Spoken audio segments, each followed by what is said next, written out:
আসসালামু আলাইকুম ওয়া রাহমাতুল্লাহি ওয়া বারাকাতুহু। বিসমিল্লাহ ওয়াল হামদুলিল্লাহ ওয়াস সালাতু ওয়াস সালামু আলা রাসূলিল্লাহ ওয়া বা'দ। তীব্র তাপদাহ চলছে সারা দেশব্যাপী।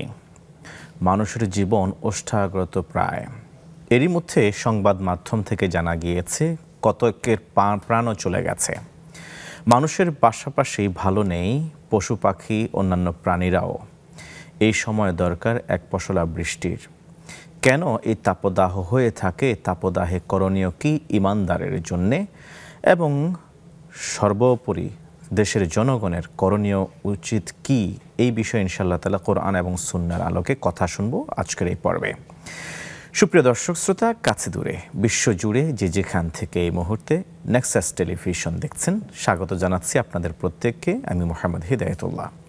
শুরু করছি আপনাদের অংশগ্রহণে নেক্সাস টেলিভিশনের সরাসরি আয়োজন জীবন ঘনিষ্ঠ প্রশ্নোত্তরমূলক আলোচনাধর্মী অনুষ্ঠান ইসলামী ব্যাংক বাংলাদেশ পিএলসি নিবেদিত ইসলামী জীবন বিধানের আজকের এই সুন্দর আয়োজন।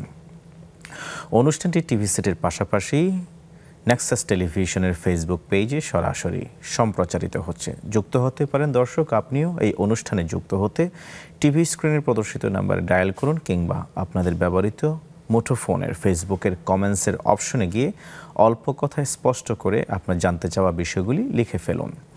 আপনাদের জিজ্ঞাসিত বিষয়াবলী এবং আজকের খুবই গুরুত্বপূর্ণ সমসাময়িক বিষয়ের উপরে কোরআন এবং সুন্নাহ ভিত্তিক আলোচনা উপস্থাপন করবার জন্য আমরা আমন্ত্রণ জানিয়েছি বিদগ্ধ ইসলামিক স্কলারকে। পরিচয় করিয়ে দিচ্ছি, আমাদের সাথে আছেন প্রখ্যাত আলিমুদ্দিন, বিশিষ্ট ইসলামিক চিন্তাবিদ, লেখক, কলামিস্ট ও গবেষক, উস্তাজুল আসাতিজা, শেখুল হাদিস, ফজিলাতুল উস্তাজ প্রফেসর ডক্টর হাফেজ এবিএম হিজবুল্লাহ হাফিজাহুল্লাহ। আসসালামু আলাইকুম। ওয়া আলাইকুম আসসালাম ওয়া রাহমাতুল্লাহ। আহলান ওয়া সাহলান। মারহাবান বিকুম ইয়া সাইয়্যিদ। জাযাকুমুল্লাহ খায়রান। আমরা আজকে আপনার কাছ থেকে আলোচনা শুনবো তাপদাহে করণীয়। শুরুতে যদি আপনি আমাদেরকে বলতেন, এইরকম প্রচণ্ড গরম নাতিশীতোষ্ণের এই দেশে, যেটা ইতিপূর্বে মানুষ এক্সপেরিয়েন্স তেমন একটা করে নাই, যেমন আজকেও দেখা গিয়েছে 42.3 সেলসিয়াসের বেশি তাপমাত্রা চলছে চুয়াডাঙ্গায়। তো এই অবস্থা কেন হয়েছে বা কি কারণ, এরপরে আমরা ইনশাআল্লাহ তাআলা করণীয় বিষয় জানবো আপনার কাছ থেকে। আলহামদুলিল্লাহ ওয়াসসালাতু ওয়াসসালামু আলা রাসূলিল্লাহ ওয়া আলা আলিহি ওয়া আসহাবিহি ওয়া মাওয়ালা, আম্মা বা'দ। আসলে এই তাপদাহের বিষয় যদি আমরা আলোচনা করতে যাই তাহলে এটার দুটো দিক আছে। একটি হচ্ছে যে পৃথিবীর জাগতিক যে পরিবেশ আছে, পরিবেশ কেন্দ্রিক। আরেকটি আছে যে আমাদের শরীয়ত আমাদের কি বলে বা ধর্মীয় দিক থেকে ওইটার কোনো ব্যাখ্যা আছে কিনা। তো প্রথমে যদি আমরা আলোচনা করি পরিবেশ কেন্দ্রিক, তাহলে দেখা যায় সারা দুনিয়াতেই এটা নিয়েই অনেকের সোচ্চার যে বায়ুমণ্ডলের যে পরিবর্তন আমরা দেখতে পাই, এটার বিভিন্ন কারণের মধ্যে এটাও একটা কারণ দেখা যাচ্ছে যে আমাদের সবুজায়ন বা আপনার পৃথিবীতে গাছগাছালি ইত্যাদি অনেক কিছুই যেটা আছে, সেই পরিবেশটাকে ধ্বংস করার কারণেই এই তাপদাহের সৃষ্টি হয়ে থাকে। দেখুন, আল্লাহ রাব্বুল আলামিন এই তাপের মানে যেটা আমাদের উৎস, সেটা হচ্ছে আমরা বলি এটাকে সূর্যকে।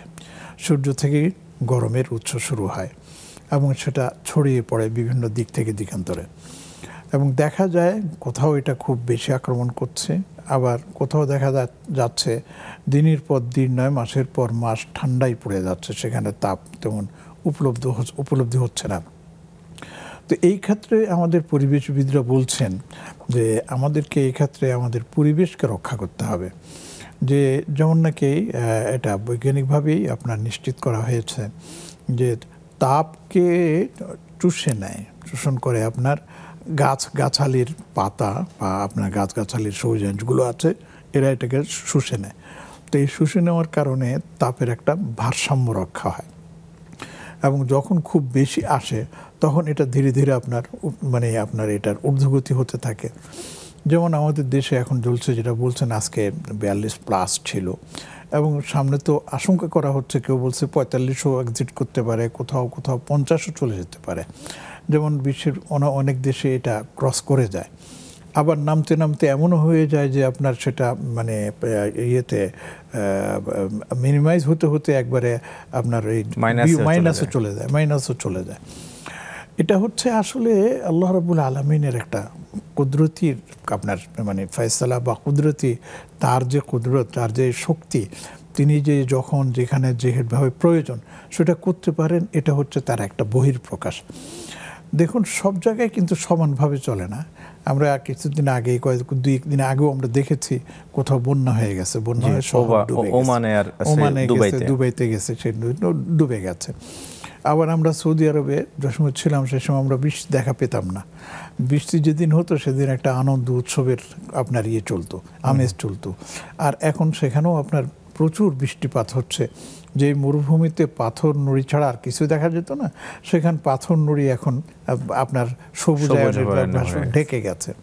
তো এই যে পরিবর্তনটা হচ্ছে, এটা তো আমরা যেটা যদি আমরা ভিন্নভাবে এটাকে মূল্যায়ন করে আমরা অনেকে বলি যে পরিবেশটা পরিবর্তনের কারণে এটা হচ্ছে, কিন্তু সবচেয়ে বড় কথা হচ্ছে এই পরিবেশ জেনে নিয়ন্ত্রণ করছেন, আমরা বলবো তার দ্বারাই এটা, কিন্তু সেটা হচ্ছে তিনি যেখানে যেটা আপনার প্রয়োজন মনে করছেন সেখানে তিনি তার এই কুদরতের বহিঃপ্রকাশ তিনি দেখিয়ে দিচ্ছেন। আচ্ছা আচ্ছা। তো এটাকে আমরা কি যেন ওভারকাম করব সেটা আসছে পরে। তো এখানে আরেকটা জিনিস আছে, সেটা হচ্ছে যে আল্লাহ রাব্বুল আলামিন এই তাপদাহের মাধ্যমে আমাদেরকে কিন্তু একটা শিক্ষাও দিচ্ছেন। আচ্ছা। এটা হচ্ছে যে দেখুন আমরা যারা বিশ্বাসী, যারা অবিশ্বাসী, আখিরাতে বিশ্বাস করে না, তাদের জন্য কিছু বলেও লাভ নেই। তারা যেটু বিশ্বাস করে না তারা এটা মানবে না। কিন্তু যারা আমরা মানি যে আখিরাতে আমরা স্বর্গ নরক বলে আমরা যেটা বলি, আরবিতে যেটাকে আমরা জান্নাত জাহান্নাম বলি, সেই জান্নাত জাহান্নামেরও একটা মানে আপনার এই প্রতিবিম্ব আমরা এই পৃথিবীতেই দেখতে পাই। শান্তি এবং শান্তি সেটা জান্নাতেরই একটা আপনার প্রতীক, আর অশান্তি সেটা হচ্ছে জাহান্নামেরই একটা প্রতীক। সেই অশান্তির মধ্যে গরমটাও কিন্তু একটা আপনার ফ্যাক্টর, এবং সেখানে আপনার তাপদাহ এটাও কিন্তু একটা ফ্যাক্টর। দেখুন রাসূলুল্লাহ সাল্লাল্লাহু আলাইহি সাল্লামের যুগে নবীজি সাল্লাল্লাহু আলাইহি সাল্লাম যখন আপনার তাবুকে আপনার এর জন্য এই কাফেরদের মোকাবেলায় মদিনা শরীফ থেকে বেরিয়ে গিয়েছিলেন তাবুকের দিকে, তখন অনেকেই আপনার বের হন নাই, যারা মুনাফিক ছিল। তারা বলছিল যে আমরা এখান থেকে বের হব না, প্রচণ্ড গরম পড়তেছে। এবং সেখানে বলা আছে যে আমরা গরমের মধ্যে আমরা যেতে পারি না, আমরা যাব না। তখন আল্লাহ পাক রব্বুল আলামিন তার উত্তরে বলেছেন, কুল নারু জাহান্নাম আসাদ্দু হাররা, তোমরা এই গরম কি গরম দেখেছো? এর চাইতে প্রচণ্ড গরম হচ্ছে সেই জাহান্নামের আগুন। কাজে সেখান থেকে তোমাকে যদি বাঁচতে হয় তাহলে আল্লাহর দিনকে মেনে নাও, আল্লাহর দিন অনুযায়ী চলো। দেখুন গরম আমরা কি দেখেছি, আমি সেদিনও দেখেছি খবরের মধ্যে 41+ হওয়ার কারণে অনেকগুলো এলাকায়, আমাদের গ্রামীণ এলাকা এতে রাস্তার পিচগুলো গলে গেছে। চিন্তা করা যায় যে এই যে গরম যদি এই দুনিয়ার বুকে এমন হয়, তাহলে যেই জাহান্নামে বা যে আগুনের মানে জ্বালানি হবে মানুষ এবং পাথর, সেখানে কি হবে? সুবহানাল্লাহ। আল্লাহ পাক এই জন্যই বলতেছেন যে কু আনফুসাকুম ওয়া আহলিকুম নারা, নিজেরাও বাঁচো, তোমার মানে পরিবারের সদস্যকেও বাঁচাও। যেই আগুনের জ্বালানি হবে কে? ওয়াকুদুহান নাস ওয়াল হিজারা, মানুষ এবং পাথর দিয়ে সেটাকে আপনার কি করা হবে, মানে জ্বালানি ব্যবহার করা হবে।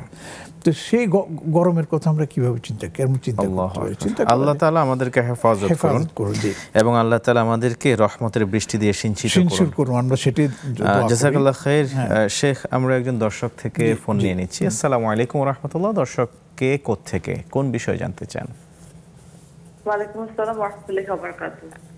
আমি মৃত্তিকা মনি বলছিলাম বাড়িধারা থেকে। প্রশ্ন স্যার, আমার দুটি কোয়েশ্চেন আছে।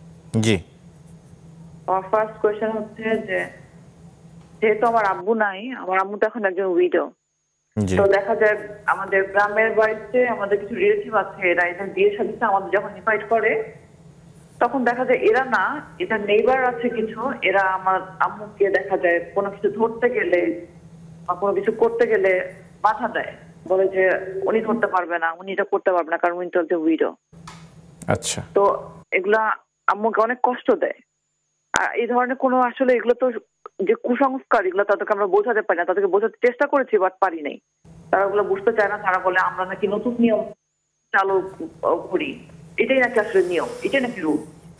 তো আমি এই জন্য আম্মুকে বলেছি যে তোমার এইসব প্রোগ্রামে আর যাওয়ার দরকার নেই, তুমি কোনোদিন এইসব প্রোগ্রামে যাবা না। এইসব এই কথাটা বলা কি আমার ঠিক হয়েছে? দ্বিতীয় প্রশ্ন। সেকেন্ড কোয়েশ্চেন হচ্ছে যে আমার আম্মু এবার যার সাথে পার্টনার কোরবানিতে যাচ্ছে, সে হচ্ছে আপনার তার ইনকামটা হালাল, বাট সে ড্রিঙ্কস করে, নামাজ রোজা খুব একটা করে না, তো তার সাথে কি কোরবানি দেওয়াটা ঠিক হবে? ধন্যবাদ বোন, দুটি প্রশ্ন আমরা পেয়েছি।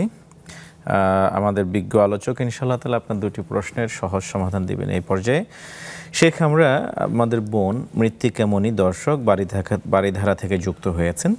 খুবই গুরুত্বপূর্ণ এবং টাচি একটি প্রশ্ন করেছেন। তার বাবা ইন্তেকালের পরে ওনার আম্মা তো এখন বিধবা, তো প্রতিবেশী যারা আছেন গ্রামে, সেখানে কোনো কাজ করতে গেলে কিছু ধরতে গেলে তার আম্মাকে নিষেধ করেন যে এগুলি ধরা যাবে না, এগুলি করা যাবে না। সেক্ষেত্রে তারা তাকে অসুচি মনে করে হয়তোবা। তখন আমাদের দর্শক তার আম্মাকে বলেছেন তিনি যেন আর গ্রামের না যান এসব অনুষ্ঠানে। এই রকম বারণ করাটা এটা সঠিক আছে নাকি ভুল হয়েছে? আলহামদুলিল্লাহ, আসলে তিনি যেটা বলেছেন বা যে পদক্ষেপ নিয়েছেন আমি বলবো যেটা সঠিক আছে। ওই ধরনের কুসংস্কারের মধ্যে যাওয়ার চাইতে না যাওয়াই ভালো। এটা আসলে আমি সেদিনও আমাদের এলাকার আমার যখন মারা গেছেন, তো মারা যাওয়ার পরে খবর আসছে যে গ্রামের লোক অথবা আশেপাশের লোকগুলো জোর করে তার স্ত্রীর সমস্ত ড্রেস চেঞ্জ করে দিয়েছে। সে এখন বিধবা হয়ে গেছে, সে এখন ঝকঝকে টকটকে এইগুলি কিছু পরতে পারবে না, এই করতে পারবে না। এই তো ঠিক আছে, কিন্তু তাই বলে তার ড্রেস চেঞ্জ করে দিয়ে তাকে একেবারে এর মতন করে নিয়ে আসবে, এটা কোথায় পেয়েছে? এগুলি সব কুসংস্কার, যেটা উনি বলেছেন যে এটা কুসংস্কার, আমি গ্রামের মানুষকে বোঝাতে পারছি না। তো সেই ক্ষেত্রেই উনি বলেছেন দরকার নেই আমার যাও। তো ঠিকই আছে, আমি যাবো না, তোমাদের দরকার কী আছে? আমি সেই এর মধ্যে গিয়ে নিজেকে এর মধ্যে মানে বিব্রতকর অবস্থায় ফেলবো না। আসলে আমাদের এগুলি না জানার কারণে, অজ্ঞতার কারণে এগুলি হচ্ছে। আমাদের দেশের মানুষকে এবং গ্রামের মানুষ যারাই হোক, এদেরকে এটা বুঝেই বলতে হবে যে ইদ্যত পালন করা আর স্বামীর শোকে শোকাভিভূত হয়ে চলা এক জিনিস, আর আমার ড্রেস আপ ইত্যাদি সেটা নর্মাল হবে, এটা ঠিক আছে। এই অন্তত হবে না, এবং এর মানে যে কয়দিন ডিউটি থাকবে সেই কয়দিন নিজেকে একটু সেফলি চলতে হবে, এগুলি ঠিক আছে, এগুলিতে কোনো আপত্তি নেই। কিন্তু একবারে এটা অসুচি হবে, ছোঁয়া যাবে না, এটা করা যাবে না, বসা সাদা পোশাকে পড়তে হবে এরকম তো না, কোনো না, এরকম কিছুই। নর্মালি উনি পোশাক পরে নর্মালি উনি থাকবেন, কোনো অসুবিধা নেই। চুল আঁচড়াতে পারবেন, সুন্দর করে কি যেন বলে নিজেকে পরিষ্কার পরিচ্ছন্ন রেখে চলতে পারবেন, এগুলি ঠিক। শুধু এতটুকু দেখতে হবে যে এই সময় পালনের সময় যেন উনি নিজেকে প্রদর্শনের কারণে আমাদের মা বোনদের যে একটা ভালো ইয়ে আছে যে সাজুগুজু করা, সেটা থেকে আপাতত বিরত থাকবেন, এতটুকু, এর বেশি কিছু না। জি, অনেক অনেক ধন্যবাদ। তাহলে আমাদের বোন যে নিষেধ করলেন এতে কোনো সমস্যা নেই, বরঞ্চ এটা ভালোই হয়েছে, এবং তাকে নিজের কাছে রেখেই ওই ইয়েতে কুসংস্কার থেকে নিজেকে বাঁচিয়ে রাখলেন। খুব সুন্দর। আসসালামু আলাইকুম ওয়া রাহমাতুল্লাহ। দর্শক কোন বিষয়ে জানতে চান, প্রশ্ন করুন। আসসালামু আলাইকুম। ওয়ালাইকুম আসসালাম ওয়া রাহমাতুল্লাহ। ভালো আছেন? আলহামদুলিল্লাহ। আচ্ছা, আমার দুইটা প্রশ্ন ছিল। জি বলুন প্লিজ। ওই যে বেতের নামাজ ইউটিউবে আমরা দেখছি যে অনেকগুলো লোক, মানে অনেকে বলতেছে যে 1 রাকাত পড়াও যায়, 3 রাকাতও পড়া যায় বেতের নামাজ, কিন্তু 3 রাকাত পড়তে গেলে দ্বিতীয় রাকাতে তাশাহুদ পড়া নাকি যাবে না, তাশাহুদ নাকি পড়া যাবে না, বা দোয়া কমিতে পড়া যাবে না। এখন কোনটা সহি, এটা মানে শাইখের কাছে, সবাই তো শাইখের কাছে জানতে চাই এইটা। আর একটা প্রশ্ন হলো কাফের, মুশরিক, মুনাফিক এগুলা কোনটা, এটা একটু বুঝিয়ে বলবেন। ধন্যবাদ, সাথে থাকুন। আমাদের শাইখ ইনশাআল্লাহ তাআলা আপনার এই প্রশ্ন দুটির জবাব দিবেন ইনশাআল্লাহ। প্রিয় দর্শক শ্রোতা, আপনারা দেখছেন ইসলামী ব্যাংক বাংলাদেশ পিএলসি নিবেদিত ইসলামী জীবন বিধান। সময় হলো বিজ্ঞাপন বিরতির, সাথেই থাকুন।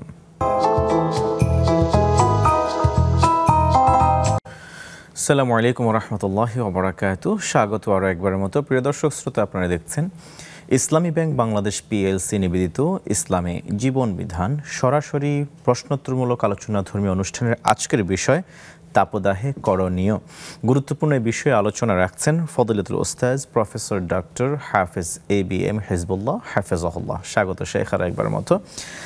আমরা বিরতির আগে আমাদের দর্শক বাড়িধারা থেকে যুক্ত হওয়া মৃত্তিকা মুনি কাছ থেকে দ্বিতীয় আরেকটি প্রশ্ন পেয়েছিলাম, সেটি হচ্ছে তিনি তার আম্মা কুরবানি করবেন শরীকে, যার সাথে করবেন তার ইনকাম হালাল আছে, কিন্তু তার কিছু চরিত্র এমন আছে যে তিনি ড্রিঙ্কস করে থাকেন। এখন তার সাথে কোরবানি দিলে এই কোরবানি বৈধ হবে কিনা? এটা সংক্ষিপ্ত উত্তর হলো কোরবানি তো হয়ে যাবে, কিন্তু তার যে ওই অনৈতিকতা যেটা আছে, ড্রিঙ্কস করেন বা নিয়মিত সালাতও আদায় করেন বলে মনে হয় না। তো সেই ক্ষেত্রে আমার পরামর্শ থাকবে যে সম্ভব হলে একাই করুন। একা যদি গরুই করতে হবে, গরুতেই অংশ দিতে হবে এমন জরুরি না, অন্তত সেই মানে অঙ্ক দিয়ে বা একটু প্লাস মাইনাস করে একটা ছাগল দিয়ে দেন, অসুবিধা নেই। আরো উত্তম হবে, তখন একবারে পুরো আপনার সন্দেহাতীতভাবে একটু সুন্দর হবে। সুন্দর, হ্যাঁ, এভাবে করলেও। দ্বিতীয় একজন দর্শক যুক্ত হয়ে তিনি জানতে চেয়েছেন, তার প্রথম প্রশ্ন ছিল ভেতরের সালাতের বিষয়ে। তিনি জানতে পেরেছেন 1 রাকাত এবং 3 রাকাত উভয়টি নাকি পড়া যায়, কিন্তু 3 রাকাতের ক্ষেত্রে দ্বিতীয় রাকাতের পরে যে তাশাহুদ আছে সেটি নাকি করা যাবে না, আর কুনুত পড়া যাবে না। এভাবে কি বিশুদ্ধ হবে কিনা? আসলে এটা আমাদের কিছু ভাইয়ের পক্ষ থেকে একটা বিভ্রান্তিমূলক মাসআলা। যদিও তাদের এই মাসআলা তাদের জন্য ঠিক আছে, আমি তাদের এটাকে অস্বীকার করব না। তারা যদি সেভাবে পড়তে চান পড়ুন, কিন্তু অন্যদেরকে এভাবে বিভ্রান্তির মধ্যে নিয়ে আসাটা বোধহয় যৌক্তিক না, যেহেতু এটাও সঠিক। আমরা বর্তমানে যেটা আমরা পড়ে থাকি, 3 রাকাতই আমরা পড়ে থাকি, 2 রাকাতের পরে আমরা বসি, তাশাহুদ পড়ি, তৃতীয় রাকাতে আমরা মানে আপনার রুকুতে যাই, রুকুতে যাওয়ার পর আমরা তাশাহুদের দোয়া কুনুত পড়ি, এরপর আমরা সালাত শেষ করি। তো এর পাশাপাশি আমি একটা জিনিস জিজ্ঞেস করতে চাই, আমার বোন যারা ওটা বলেছেন তাদেরকে একথাও প্রশ্ন করা যেতে পারে যে শুধু 1 আর 3 রাকাত নিয়ে বসে আছেন কেন? 5 রাকাতও তো পড়া যায়, 7 রাকাতও তো পড়া যায়, 9 রাকাতও তো পড়া যায়, সেটার কথা তো কেউ বলে না। শুধু 1 রাকাত নিয়ে বসে আছে। অতএব আমার পরামর্শ, যেভাবে সালাত আদায় শিখেছেন, পড়েছেন, করেছেন সেভাবেই করুন। নতুন তথ্য শুনে নিজেকে বিভ্রান্তির মধ্যে ফেলে নিজের আমলকে নষ্ট করবেন না। সুন্দর করে বলেছেন। এভাবে যদি সবাই বলতো, সব ঘরানার সব আলেম যদি আপনার মতো করে এভাবে ওয়াসাত নিয়ে বলতো, তাহলে আমার মনে হয় এই ধরনের প্রশ্নগুলি কমে যেত, অনেক কমে যেত, এবং সবাই সুন্দরভাবে নিজের আমলটাকে করে ইবাদত করতে পারতেন। শেখ, আপনি প্রাথমিক ধারণা দিবেন কি দর্শকের প্রশ্নের আলোকে কাফের, মুশরিক আর মুনাফিক এদের পরিচয় কি? কাফের তো বলা হয় যারা সরাসরি আল্লাহকে অস্বীকার করে, এবং এদেরকে প্রকৃতিবাদীও বলা হয় অনেক ক্ষেত্রে, এবং এদেরকে আরবিতে অনেক ক্ষেত্রে দাহরিয়াও বলা হয়। যারা বলে যে অস্তিত্ব, আল্লাহর অস্তিত্ব বলে কিছু নেই, এবং যা কিছু হচ্ছে এগুলি সব নিজে নিজে হয়ে গেছে, কেমনে হয়েছে তারাও জানে না। এটা হচ্ছে কাফের একটা মানে এদের একটা অংশ, যাদেরকে আমরা আমাদের ভাষায় এক কথায় নাস্তিক বলি। আরেকটা আছে যে কাফের মানে তারা আল্লাহকে বিশ্বাস করে, কিন্তু তারা নবীজির নবুয়তকে তারা স্বীকার করে না। এরাও এক ধরনের কাফের। যেমন নাকি আবু জাহাল, আবু লাহাব, এরাও আল্লাহকে বিশ্বাস করে কিন্তু নবীজিকে স্বীকার করতো না, এই জন্য তারা কাফের।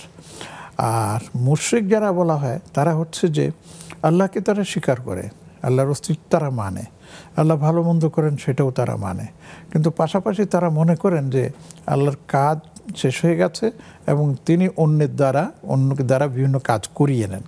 আর এখানে এসে তারা অন্যকে আল্লাহর অংশীদারিত্বের মধ্যে নিয়ে আসেন। বিশেষ করে ইবাদতের ক্ষেত্রে তারা মনে করে এককভাবে আল্লাহকে ইবাদত না করে আমরা যদি অন্যের মাধ্যমে করি তাহলে সেটাও আল্লাহর কাছে পৌঁছাবে। কোরআনে কারিমে সূরা জুমারের মধ্যে এই কথা বলা আছে যে আমরা অন্যকে কেন ইবাদত করব? উত্তরে তারা বলে লিউকাররিবুনা ইলাল্লাহি যুলফা, আমরা সরাসরি আল্লাহকে পেতে ভয় পাই যে আল্লাহ তো অনেক শক্তিশালী, কুদরতওয়ালা, কখন আমাদের উপর শাস্তি দেন। এই জন্য আমরা মিডিয়াম হিসাবে এই মূর্তিদেরকে সাথে নিয়ে আল্লাহর দরবারে যেতে চাই, এইভাবে তারা বলে থাকে। কিন্তু এরা যে মূলত একটা শিরক, এই কথা তারা বুঝতে চেষ্টা করে না। এটাকেই বলা হয় শিরক একবার সরাসরি। আচ্ছা, এই মুনাফিক খুবই গুরুত্বপূর্ণ ইস্যু, এটা নিয়ে আমরা ইনশাল্লাহ শুনবো একটা ফোন নেওয়ার পর। আসসালামু আলাইকুম ওয়া রাহমাতুল্লাহ। আসসালামু আলাইকুম। হুজুর আসসালামু আলাইকুম। ওয়া আলাইকুম আসসালাম ওয়া রাহমাতুল্লাহি ওয়া বারাকাতুহু। পরিচয় দিয়ে প্রশ্ন করুন।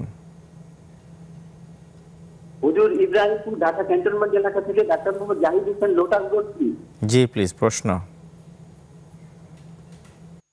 হুজুর, বড় হুজুরের কাছে একটা প্রশ্ন ছিল।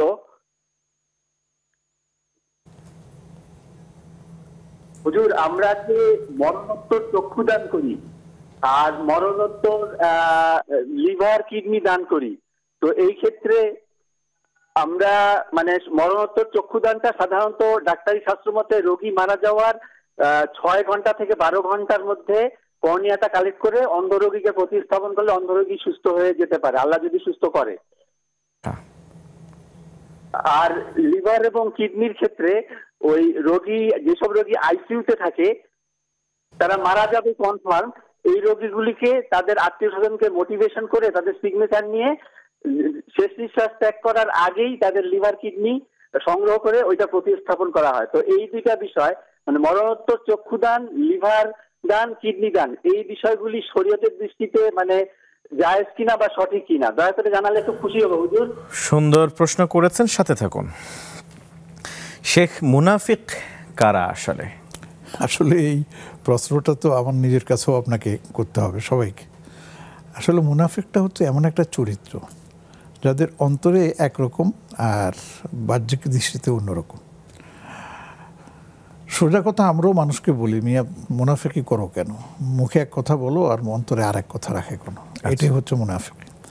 এটা বিভিন্নভাবে হতে পারে এবং শরীয়তের দৃষ্টিকোণ থেকে যাদেরকে মুনাফিক বলা হয় তারা হচ্ছে যে তারা মুখে মুখে আল্লাহকে স্বীকার করে কিন্তু কাজে কর্মে স্বীকার করে না, বরঞ্চ কাজে কর্মে দেখা যায় যে ইমানদারদের বিরুদ্ধে আচরণ করে। যেমন রাসূলুল্লাহ সাল্লাল্লাহু আলাইহি ওয়াসাল্লামের সময় দেখা গেছে আব্দুল্লাহ ইবনে উবাই ইবনে সালুল, তারা এসে বলতো যে আমরা তোমাদের সাথে আছি, ওয়া ইযা কিলা লাহুম ক্বালু আমান্না ক্বালু ইন্না মাআকুম, আমরা তোমাদের সাথে আছি। কিন্তু যখন তারা কাফেরদের সাথে মিলিত হতো তখন বলতো না নাহনু মুস্তাহজিউন, আমরা তাদের সাথে একটু ঠাট্টা বিদ্রুপ করছি। এই জন্য আল্লাহ পাক এই মুনাফিকদের পরিচয় দিয়েছেন। এর জন্য একটা সূরাও নাজিল করা হয়েছে, সূরা মুনাফিকুন। ইযা জাআকাল মুনাফিকুন, হে রাসূল আপনার কাছে মুনাফিকরা আসবে বলবে ইন্না নাশহাদু ইন্নাকা লারাসূলুল্লাহ, আমরা বলছি যে আপনি আল্লাহর রাসূল, সাক্ষী দিচ্ছি আমি। আল্লাহ বলেন যে না না না, আল্লাহু ইয়ালামু ইন্নাকা লারাসূল, আল্লাহ জানেন আপনি আল্লাহর রাসূল, কিন্তু এই কথা মনে রাখবেন আল্লাহু ইয়াশহাদু ইন্নাল মুনাফিকিনা লাকাযিবুন, ওরা সাক্ষী দিচ্ছে আপনার রাসূল আর আল্লাহ পাক সাক্ষী দিচ্ছে যে ওরা হচ্ছে মুনাফিক, ওদের মুখে এক কথা। এইভাবেই আমাদের করা হচ্ছে। তো এই জন্য আমরা বলবো মুনাফিকের অনেকগুলো চরিত্র আছে, হ্যাঁ, অনেকগুলো আপনার মানে বৈশিষ্ট্য আছে, আমরা যেন সেই বৈশিষ্ট্যের মধ্যে না পড়ি। হুজুর পাক সাল্লাল্লাহু আলাইহি ওয়াসাল্লাম হাদিসের মধ্যে বলেছেন আয়ুল মুনাফিক সালাস, মুনাফিকের আলাম হচ্ছে 3টা। ইযা হাদাসা কাযাব, কোনো কথা বলবে মিথ্যা কথা বলবে, ওয়া ইযা ওয়াদা আখলাফ, আর যখন কোনো আপনার ওয়াদা করবে তখন সেটা ভঙ্গ করবে, ওয়া ইযা তুমিনা খান, কেউ যদি কার কাছে কোনো জিনিস গচ্ছিত রাখে সেটা সে মেরে দেবে, সেটা সে তাকে ফেরত দেবে না। এই ধরনের আরও অনেক আপনার আছে, আলামত আছে যেগুলো করলে পরে মুনাফিকের অন্তর্ভুক্ত হয়ে যেতে হয়, যার মধ্যে যা আছে সে ততটুকু মুনাফিক হলে বিবেচিত হয়। আল্লাহ আমাদেরকে এই সমস্ত আলামত, আমিন, আল্লাহ হেফাজত করুন। জি, আসসালামু আলাইকুম ওয়া রাহমাতুল্লাহ। দর্শককে কোন বিষয়ে জানতে চান? আসসালামু আলাইকুম ওয়া রাহমাতুল্লাহি ওয়া বারাকাতুহু। আমার দুটো প্রশ্ন, একটা যাকাত সম্পর্কিত, একটা নামাজ সম্পর্কিত। যাকাত প্রশ্ন সেটা হলো আমার বাসায় যে খালা কাজ করেন, উনি ইনকাম করেন, ওনার স্বামী ইনকাম করেন, ওনার দুটো ছেলে আছে, তারা উপার্জনক্ষম, তারাও ইনকাম করে। এখন তার দেশে একটু জমি আছে, তার কোনো ঘর নাই, সে ঘর করার জন্য কিছু সাহায্য চাচ্ছে আমার কাছে। তো এই অবস্থায় তার যে অবস্থা বর্ণনা করলাম আমি, এই অবস্থায় তাকে আমি আমার যাকাতের টাকা থেকে দিতে পারবো কিনা? আচ্ছা, ঠিক আছে। এটা কি তাদের নিজেদের থাকার জন্য, এছাড়া আর কোনো ঘর নাই আর নিজেদের অর্থ দিয়ে সেটা তৈরি করতে পারছে না এমন? হ্যাঁ, না, তাদের টাকা হয়তো কিছু আছে, আরো কিছু সাহায্য চাচ্ছে, এর কাছে সাহায্য চাচ্ছে। দ্বিতীয় প্রশ্ন নামাজ সম্পর্কে। হ্যাঁ, নামাজ সম্পর্কে প্রশ্ন, আমি যদি প্রথম রাকাতে সূরা মুলক পড়ি তাহলে দ্বিতীয় রাকাতে সূরা কদর পড়তে পারবো কিনা? কারণ দুটোর মধ্যে তো অনেকটা পার্থক্য, অনেক ভিতরে অনেকগুলো সূরা চলে গেছে। আচ্ছা, দুটি প্রশ্নই খুবই সুন্দর, জীবন ঘনিষ্ঠ, সমাধানের জন্য সাথে থাকুন।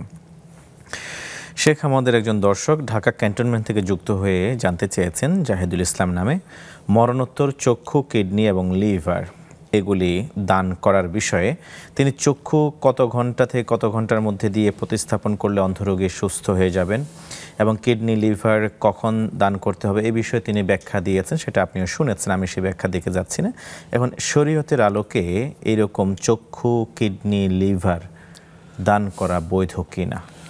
আসলে এই মাসআলাটা আগে একসময় ছিল না, পরবর্তীতে মানে চিকিৎসা বিজ্ঞানের উন্নতির সাথে সাথে এই ধরনের মাসআলাগুলো সামনে এসেছে যে একজনের চোখের কর্নিয়া যদি নিয়ে আরেকজনের সাথে প্রতিস্থাপন করা হয় তাহলে তার চোখ যারা সেটা আছে দেখার সুযোগ পায়।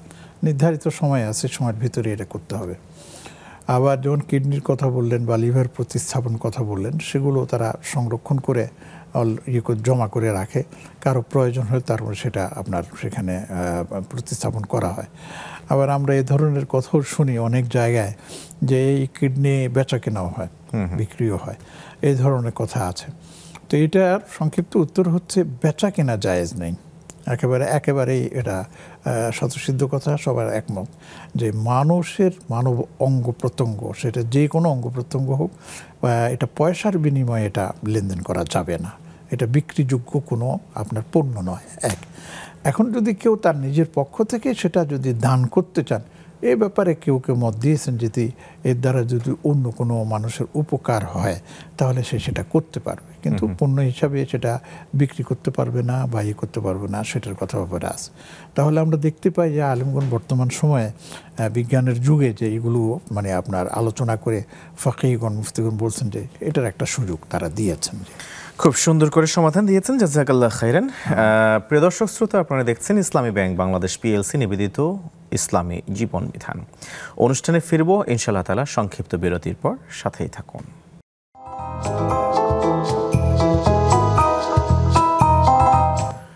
আসসালামু আলাইকুম ওয়া রাহমাতুল্লাহি ওয়া বারাকাতুহু। আবারও স্বাগত প্রিয় দর্শক শ্রোতা, আপনারা দেখছেন ইসলামী ব্যাংক বাংলাদেশ পিএলসি নিবেদিত ইসলামী জীবন বিধানের আজকের এই সরাসরি অনুষ্ঠানে। আজকের বিষয় তাপদাহে করণীয়, গুরুত্বপূর্ণ বিষয় এবং আপনাদের প্রশ্নাবলীর সমাধান দিচ্ছেন ফজিলাতুল উস্তাজ প্রফেসর ডক্টর হাফেজ এবিএম হিজবুল্লাহ হাফেজাহুল্লাহ। স্বাগত শেখ। বিরতির আগে আমরা কয়েকটি প্রশ্ন পেয়েছি, এর মধ্যে একজন দর্শক জানতে চেয়েছেন দুটি প্রশ্ন। প্রথমটি জাকাত সংক্রান্ত বিষয়ে। তারই খালা অর্থাৎ তার বাসায় কাজ করেন বাহিরের কাজের লোক, তার ওই কাজের মহিলার স্বামী এবং তার সন্তান দুইজন তারা উপার্জন করেন, কিন্তু দেশের বাড়িতে গ্রামের বাড়িতে একটি ঘর করবেন, তারা কিছু টাকা শর্ট পড়েছে, এখন ওনার কাছে টাকা চেয়েছেন, তিনি জাকাতের অর্থ থেকে দিয়ে সহযোগিতা করতে পারবেন কিনা? আসলে প্রথমে একটা বুঝতে হবে প্রশ্ন। এখন দেখা গেছে, আমি আজকের একটা ঘটনা বলি, এই রমজানের ঘটনা, যে আল্লাহর এক বান্দা তার এলাকার কিছু গরিব দুঃখীদেরকে ইফতারি সামগ্রী বিতরণ করছিলেন জাকাতের পয়সা দিয়ে। তো কেউ কেউ এটা আন্দাজ করতে পেরেছেন যে এটা তিনি দিচ্ছেন তার জাকাতের পয়সা থেকে। তখন সে কানে কানে বলল যে আমাকে দিয়েন না, আমি জাকাত যোগ্য না। তখন ও থক হয়ে গেছে। আমি মনে করছি জাকাত যোগ্য হচ্ছে, বলতেছে ভালো মানুষ, তিনিও বেঁচে গেলেন, তাকেও বাঁচিয়ে দিলেন। এখন যিনি চাচ্ছেন আমাদের এটা জেনে নিতে হবে যে সে জাকাত যোগ্য কিনা। যদি জাকাত যোগ্য হয় তাহলে অবশ্যই দিতে পারবেন এবং দেওয়া উচিত। আর যদি জাকাত যোগ্য না হয় তাহলে ভিন্নভাবে তাকে সহযোগিতা করা যায় কিনা সে ব্যাপারে চিন্তা ভাবনা করা উচিত। দ্বিতীয় প্রশ্ন নামাজ সংক্রান্ত বিষয়ে। প্রথম রাকাতে সূরাতুল মুলক, দ্বিতীয় রাকাতে সূরাতুল কদর পড়লে কোনো সমস্যা হবে কিনা? কোনো সমস্যা নেই। আপনি যদি প্রথম রাকাতে সূরা বাকারার কোনো সূরা পড়েন আর দ্বিতীয় রাকাতে আম্মা পারার কোনো সূরা পড়েন, কিচ্ছু যায় আসে না। বরঞ্চ এটা ঠিক থাকলেই হলো যে আগে পরে যেন পর থেকে আগের দিকে না আসে, বরঞ্চ প্রথম থেকে পরে শেষের দিকে যায়, এতে কোনো সমস্যা নেই, নামাজ হয়ে যাবে ইনশাআল্লাহ। ইনশাআল্লাহ। শেখ, আমরা একটু মূল আলোচনায় যেতে চাইব। আলোচনায় আমরা তাপদাহে করণীয় এই বিষয়ে কথা আপনার কাছ থেকে শুনে এরপরে ফেসবুকের উত্তরগুলোর দিকে আমরা যেতে চাইব। তাপদাহে আসলে আমাদের কারণের কথা অনেক কিছুই বলেছেন আপনি, ধর্মীয় দৃষ্টিকোণ থেকেও বলেছেন। সম্পূরক একটি বিষয় জানতে চাইব যে মানুষের পাপের কারণে কি এইরকম কখনো অতি গরম, কখনো অতি শীত, প্লাবন, বন্যা, দুর্ভিক্ষ এগুলি দেখা দিতে পারে? অবশ্যই দিতে পারে এবং সেটাও একটা কারণ আছে। আচ্ছা। বরঞ্চ দেখা যায় যে আমরা যে মানে 6 ঋতুর কথা বলি, এই ঋতুগুলো কিন্তু আপনার এই বিভক্তি হয়েছে এই ঋতুকেন্দ্রিক। সেখান থেকে আমরা পাচ্ছি গ্রীষ্ম, বর্ষা, শীত, হেমন্ত ইত্যাদি, এগুলি সব পাচ্ছি। তো এইগুলি আসছে কীভাবে? এগুলি পরিবেশের কারণে এগুলি হচ্ছে, এক। 2 নম্বর হচ্ছে যে আমাদের পাপের কারণেও অনেক সময় হয়ে থাকে, গুনাহের কারণে আল্লাহ পাক এই ধরনের কিছু আমাদেরকে তার কুদরত দেখিয়ে দেন যে দেখো সাবধান হয়ে যাও, নাহলে কিন্তু এর চেয়ে তো কঠিন কিছু দিয়ে আমি তোমাদেরকে শাস্তি দিতে পারি। এই যে আমাদের অনেক সময় বলে যে আমরা মোকাবেলা করবো, আল্লাহ বন্যা মোকাবেলা করব, আমরা ওটা করব, এটা কথা ঠিক না। আমরা মোকাবেলা করবো না, আমরা আল্লাহর কাছে ইস্তিগফার করবো যে আল্লাহ এই থেকে আমাদেরকে হেফাজত করুন, আমাদেরকে বাঁচান। মোকাবেলা করে কেউ কি আজ পর্যন্ত ঠেকাতে পেরেছে? কোথাও ঠেকাতে পারে নাই। এবং এই যে আমরা দেখছি যে অনেক সময় বর্ষার মধ্যে আপনার বিজলি চমকায়, বিদ্যুৎ চমকায়, এবং বিদ্যুৎ চমকায় একবারে ব্লাস্ট করে দিচ্ছে, বা মানে আপনার এই কারেন্টের তারগুলো জানিয়ে দিচ্ছে। এগুলো কোত্থেকে আসছে এগুলি আমাদের বুঝতে হবে, এক। তারপরেও আরেকটা জিনিস আছে যে এই গরমের তাপদাহ যেটা আসে, রাসূল করিম সাল্লাল্লাহু আলাইহি ওয়াসাল্লামের একটা হাদিস থেকে দেখা যায় যে তিনি বলেন যে এটা হচ্ছে জাহান্নামেরই একটা মানে স্ফুলিঙ্গ। এবং সেই জন্য তিনি বলছেন যে তোমার গরমকালে জোহরের নামাজটা একটু দেরি করে পড়ো, আবরিদু জোহরা, তোমরা জোহরকে দেরি করো, ফাইনা নারা মিন ফাইহি জাহান্নাম, যে এই যে গরম তোমরা অনুভব করতেছো এটা জাহান্নামের একটা স্ফুলিঙ্গ থেকে এটা আসছে। এবং বলা হয় জাহান্নাম 2 বার করে আপনার নিঃশ্বাস ফেলে, সেই নিঃশ্বাসে পুরা পৃথিবীকে গরম করে ছেড়ে দেয়, কোথাও আগে কোথাও পরে, এভাবে আপনার হয়ে থাকে। এবং এই সময় আমাদের যে করণীয় সে সম্পর্কে বলা হচ্ছে যে দেখো তোমরা এগুলি যখন আসে তখন তোমরা সালাত আদায় করো, তোমরা ইস্তিগফার করো, আল্লাহর কাছে পানাহ চাও। এগুলো তো হচ্ছে ধর্মীয় দৃষ্টিকোণ থেকে। আর এমনি আমাদের পরিবেশগত দিক থেকেও আমাদেরকে এই আপনার পরামর্শ দেওয়া হয়, বাইরে বেশি যেতে পারবেন না, এবং ছাতা ব্যবহার করুন, এবং ছায়ায় দাঁড়ান, এবং কি দেন পানি বেশি বেশি পান করুন ইত্যাদি। আমরা ইনশাআল্লাহ তাআলা শেখ ধর্মীয় দৃষ্টিকোণ থেকে করণীয় কি এবং সামাজিক দৃষ্টিকোণ থেকে বা পরিবেশবিদগণ কি বলেন এই বিষয়ে আমরা ইনশাআল্লাহ একটু পরে আপনার কাছ থেকে জানবার চেষ্টা করব। এর মধ্যে দর্শক যুক্ত হয়েছেন। আসসালামু আলাইকুম ওয়া রাহমাতুল্লাহ। আসসালামু আলাইকুম। ওয়া আলাইকুম আসসালাম ওয়া রাহমাতুল্লাহ। হুজুর, আমি একটা জিনিস জানতে চাচ্ছিলাম। আমরা যখন ট্রেনে জার্নি করি তখন বিশেষ করে ঈদের সময় দেখা যায় যে বাথরুমের সামনে প্রচুর ভিড় থাকে, তো নামাজের ওয়াক্ত হলে ওযু করতে যেতে পারি না মহিলা মানুষ, তো সেক্ষেত্রে কি তায়াম্মুম করে নামাজ পড়া যাবে? আচ্ছা, ধন্যবাদ, সাথে থাকুন। খুবই সুন্দর একটি প্রশ্ন আমরা পেয়েছি। আমাদের দর্শক জানতে চেয়েছেন ট্রেন জার্নি যখন তিনি করেন তখন বাথরুমের প্রয়োজন হলে ওযু করার দরকার হয়, প্রচণ্ড জ্যামের কারণে সেখানে তিনি যেতে পারেন না। এমত অবস্থায় নামাজ পড়ার জন্য পানির সাথে আছে কিন্তু সেখানে রিচ করা কঠিন, ওই সময় ওই অবস্থায় তায়াম্মুম করে সালাত আদায় করলে বিশুদ্ধ হবে কিনা? আসলে এটা একটা আমাদের জন্য সমস্যাই বটে। আমরা জার্নিতে যারা আসা যাওয়া করি তাদের এই ক্ষেত্রে খুবই কষ্ট পেতে হয়, বিশেষ করে ট্রেনের ক্ষেত্রে। ট্রেনের তো একটা জায়গায় আমি অনেক দিন ট্রেন জার্নি করেছি, শেষের দিকে একটা কম্পার্টমেন্ট থাকে খালি, সেখানে নামাজ পড়ার জন্যই। তো সেটা তো পুরুষদের জন্য, পুরুষরা সেখানে যেতে পারে, কিন্তু মহিলাদের জন্য যাওয়াটা কঠিন হয়ে যায়। তো সেক্ষেত্রে আমরা যেটা পরামর্শ দিয়ে থাকি যে আশেপাশে যদি তেমন ভিড় না থাকে, বা ভিড় তো আছেই, কিছু করার নেই, উজু করার সুযোগ থাকে উজু করে নেবেন। আর যদি না পারেন তাহলে আমরা বলি যে অনেক মাটির একটা যদি থাকে তাহলে সেখানে আপনি তায়াম্মুম করতে পারেন, কিন্তু শর্ত একটা আছে, সেটা হচ্ছে এটা হচ্ছে আপনার মানে অনন্য উপায় হয়ে এই আমলটা করা। এই জন্য আমাদের ফাকিহগণ মুফতি ফতোয়া দিয়েছেন, বলেছেন যে এই নামাজ সে তখন আদায় করে নেবে এটা প্রকাশ করার জন্য যে আল্লাহ সময় মতো আমি আপনার দরবারে হাজির হয়েছি, তবে উজু করার সুযোগ হয়নি বলে আমি তায়াম্মুম করেছি। কিন্তু বাসায় গিয়ে তিনি সুন্দর করে উজু করে আবার এই নামাজটাকে ধরিয়ে নেবেন, এটার কথাই বলা হচ্ছে। কেননা পানি থাকা অবস্থায় তায়াম্মুম জায়েজ নেই, কিন্তু আমি এখন যেটা করেছি সেটা অনন্য উপায় হয়ে করেছে, এই জন্য এটাকে ছাড় দেওয়া হয়েছে এই শর্তে যে আপনি আবার এটাকে দোহরায় নেবেন। জি, আসসালামু আলাইকুম ওয়া রাহমাতুল্লাহ। পরিচয় দিন দর্শক, কোন বিষয়ে জানতে চান? ওয়ালাইকুম আসসালাম, আমি রাশিদা বলছি রাজবাজার থেকে। জি, আমি চেয়ারে বসে নামাজ পড়ি, তো আমাদের বাড়ির যে পোষা বিড়ালটা আমি জানাজ দিচ্ছি, তারপর মোড়ায় বা চেয়ারে বসে তারপরে নামাজ আদায় করি। তো তারপর যখন বিড়ালটা এসে সামনে জায়নামাজের উপর শুয়ে থাকে, তো তখন আমি তো সেজদা জুতো মাটিতে দিতে পারি না, উপর হয়ে সেজদা দেই, তাতে কি আমার কোনো সমস্যা হবে? আমাদের দর্শক রাশিদা জানতে চেয়েছেন, তিনি জায়নামাজ বিছিয়ে তার উপরে চেয়ার রেখে চেয়ারে বসে সালাত আদায় করেন। এমত অবস্থায় জায়নামাজের উপরে এসে তার পোষা বিড়াল শুয়ে থাকে। তিনি তো স্বাভাবিকভাবে চেয়ারে বসে আর জায়নামাজের সেজদা দেন না, উপর হয়ে সেজদা দিয়ে থাকেন। এই ক্ষেত্রে এইভাবে সেজদা দিলে কোনো সমস্যা হবে কিনা? হ্যাঁ, চমৎকার প্রশ্ন করেছেন আসলে। তো জায়নামাজ বিছিয়ে তার উপরে চেয়ার দিলেও চাইতে চেয়ারের উপরে জায়নামাজটা দিন, তাহলে জায়নামাজের অর্ধেক থাকবে চেয়ারের সিটে আর বাকি অর্ধেক মাটিতে ঝুলে থাকবে বা মাটিতে আপনার গিয়ে সেজদার জায়গাটা পায়ের নিচে থাকবে, কোনো অসুবিধা নেই। 1 2 নম্বর, এই অবস্থায় যদি আপনার পোষা বিড়াল বসে থাকে কিচ্ছু অসুবিধা হবে না, যেহেতু সে যতক্ষণ পর্যন্ত আপনার ভেজা না শুকনা আছে ততক্ষণ পর্যন্ত সে পবিত্র, তাকে অপবিত্র মনে করার কোনো কারণ নেই, নামাজ হয়ে যাবে। খুব সুন্দর করে আপনি জবাব দিলেন বেশ কয়েকটি। ইনশাআল্লাহ তাআলা আরও কিছু প্রশ্নের সমাধান আমরা জানব বিরতির পর। প্রিয় দর্শক শ্রোতা, দেখছেন ইসলামী ব্যাংক বাংলাদেশ PLC নিবেদিত ইসলামী জীবন বিধান। ফিরবো ইনশাআল্লাহ তাআলা বাকি প্রশ্নোত্তর এবং আজকের নির্ধারিত বিষয়ের আলোচনা নিয়ে, সাথেই থাকুন।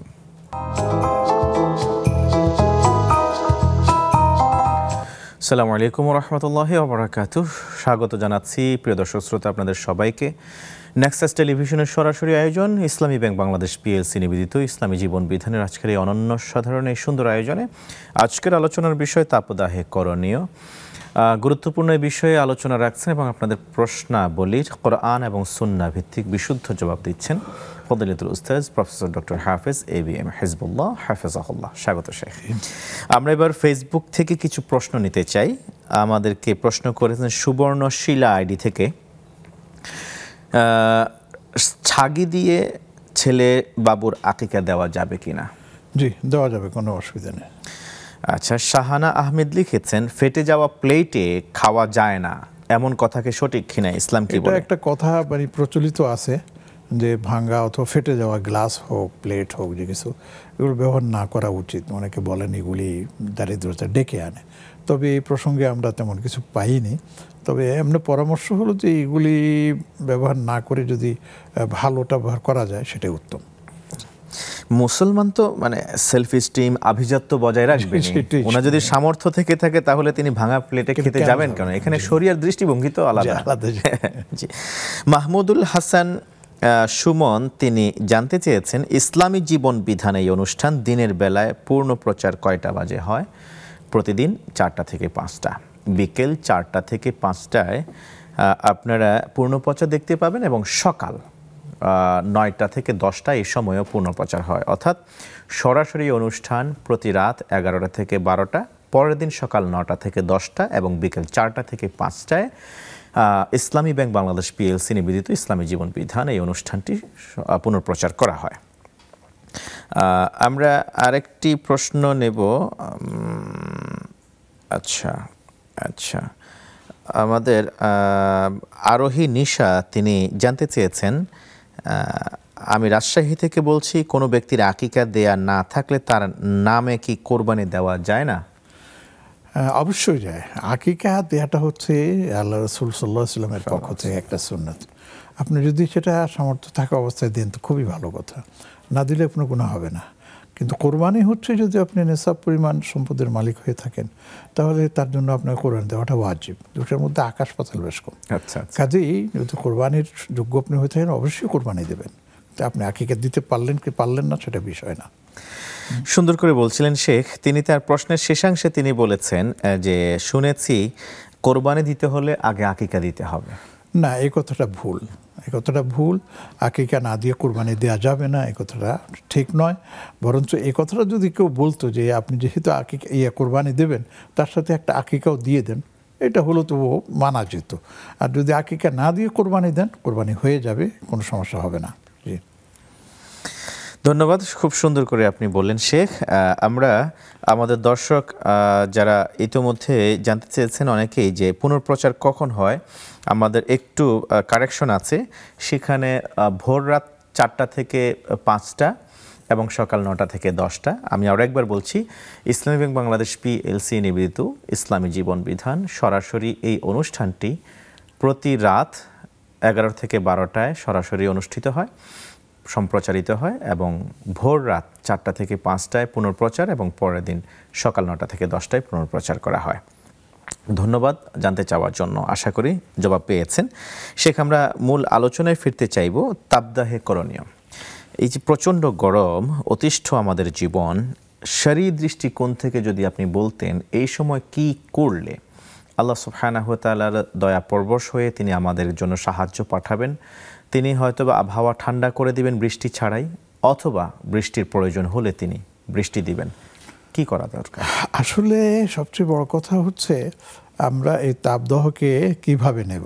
জি, যদি আমরা এটাকে এভাবে নেই যে এটা আল্লাহর পক্ষ থেকে আমাদের জন্য একটা সতর্ক বার্তা, তাহলে অবশ্যই আমরা আল্লাহর দিকে ফিরে যাব যে আল্লাহ আমাদেরকে এ থেকে হেফাজত করুন।